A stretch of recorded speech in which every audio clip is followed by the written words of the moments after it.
यह केवल एक क्रूर मजाक माना जाता था, उस तरह का खेल जो अहंकारी युवक तब खेलते हैं जब वे मानते हैं कि दुनिया केवल उनके मनोरंजन के लिए मौजूद है।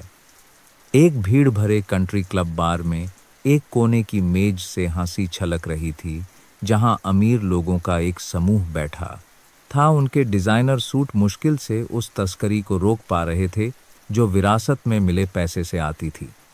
उनमें 32 वर्षीय एक करोड़पति कबीर मेहरा भी थे, जिनकी मुस्कान इतनी अभ्यस्त थी कि यह आकर्षण के साथ साथ एक हथियार भी थी।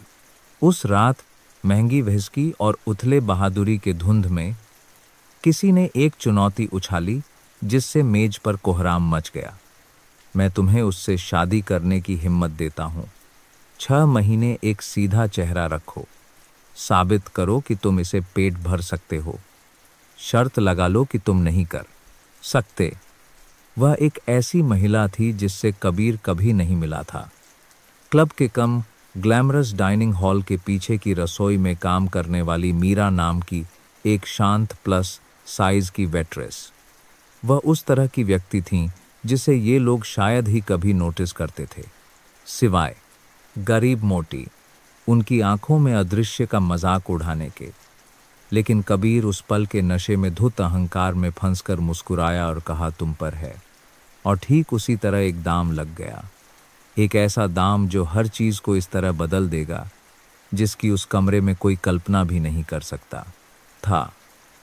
इससे पहले कि हम आगे बढ़ें, यदि आप दयालुता, दूसरे अवसरों और उन कहानियों में विश्वास करते हैं जहां लोग जितना दिखते हैं उससे कहीं अधिक हैं, तो कृपया लाइक, कमेंट, शेयर और काइनेस कॉर्नर को सब्सक्राइब करने के लिए एक क्षण लें। आपका समर्थन हमें और अधिक वास्तविक भावनात्मक कहानियों को जीवंत करने में मदद करता है। जब कबीर पहली बार मीरा के पास पहुंचा तो वह उसके बारे में ज्यादा नहीं जानता था। वह शहर के एक तरह खुरदुरे हिस्से में एक लॉन्ड्रोमैट के ऊपर एक छोटे से स्टूडियो अपार्टमेंट में रहती थी। उसके कपड़े साधारण थे, उसके जूते घिसे हुए थे, लेकिन उसकी आंखों में कुछ दुर्लभ था, एक एडिग रोशनी जो तूफानों से बचने से आती है।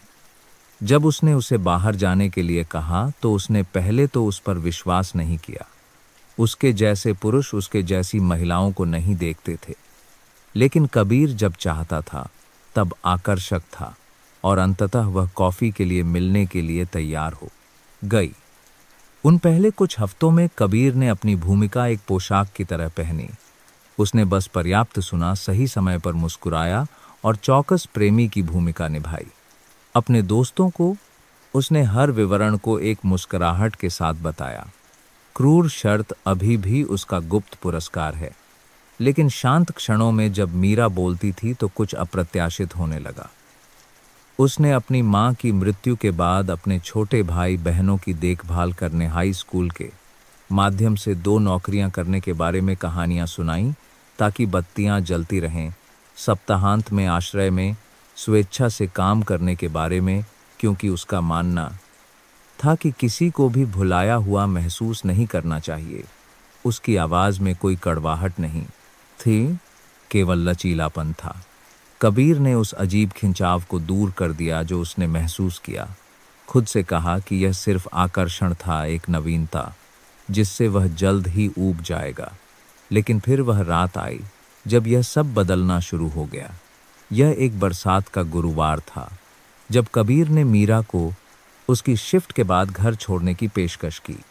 उसकी अपार्टमेंट की इमारत में बिजली चली गई थी और मंद दालान की रोशनी में उसने दीवार पर हाथ से बना एक कैलेंडर देखा जो पड़ोसियों के लिए नोट्स, फूड पेंट्री पिकअप के लिए रिमाइंडर और रंगीन मार्कर में लिखी जन्मदिन की शुभकामनाओं से भरा था। यह उसके लिए नहीं था, यह इमारत में सभी के लिए था। मीरा ने इसे खुद बनाया था ताकि बुजुर्ग निवासी महत्वपूर्ण दिन न भूलें।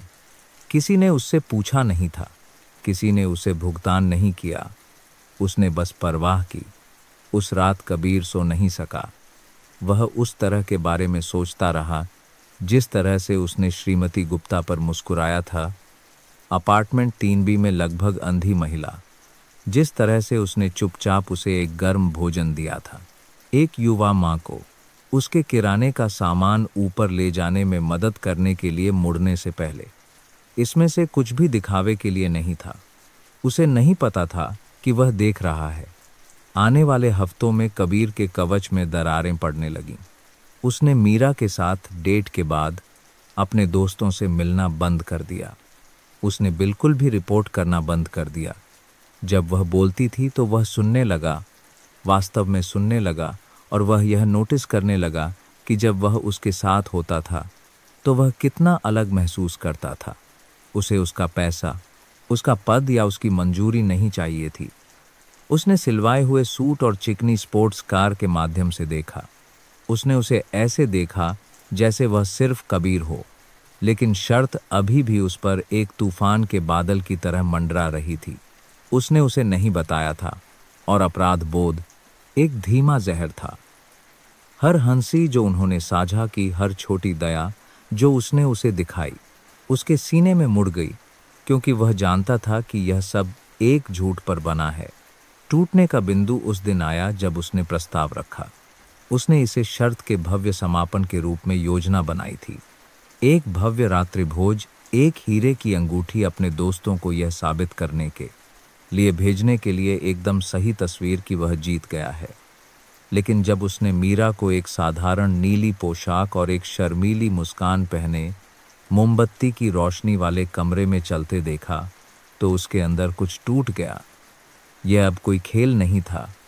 वह उससे प्यार करता था और इससे वह डर गया।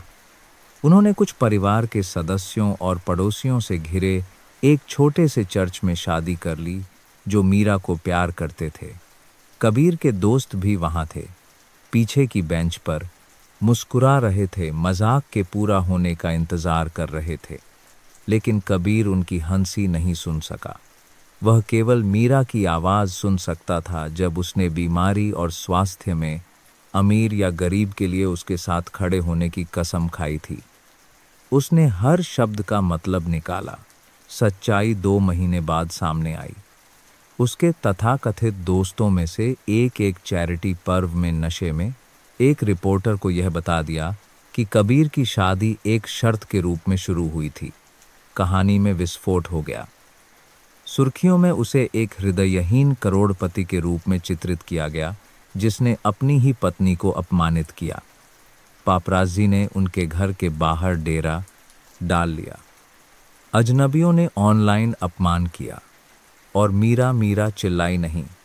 उसने चीज़ें नहीं फेंकी या जवाब नहीं मांगा।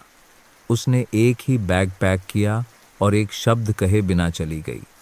कबीर ने उसे सामुदायिक आश्रय में पाया, फर्श साफ करते हुए जैसे वह उनसे मिलने से पहले करती थी।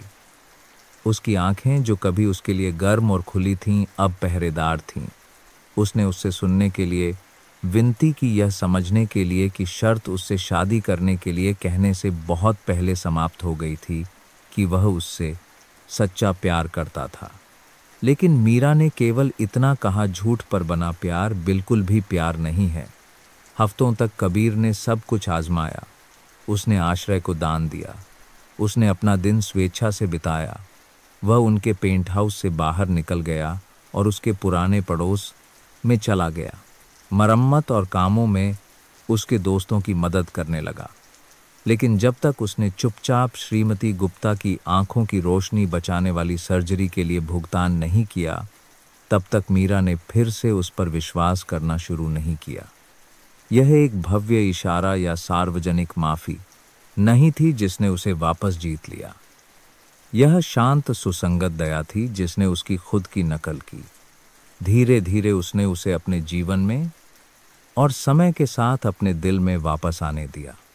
वर्षों बाद जब उन्होंने उसी छोटे चर्च में अपनी प्रतिज्ञाएं रिन्यूअलेस की, तो कबीर ने उसकी आंखों में आंसू के साथ उसे देखा और फुसफुसाया, शर्त मेरे जीवन का सबसे बुरा निर्णय था, लेकिन तुमसे प्यार करना सबसे अच्छा था।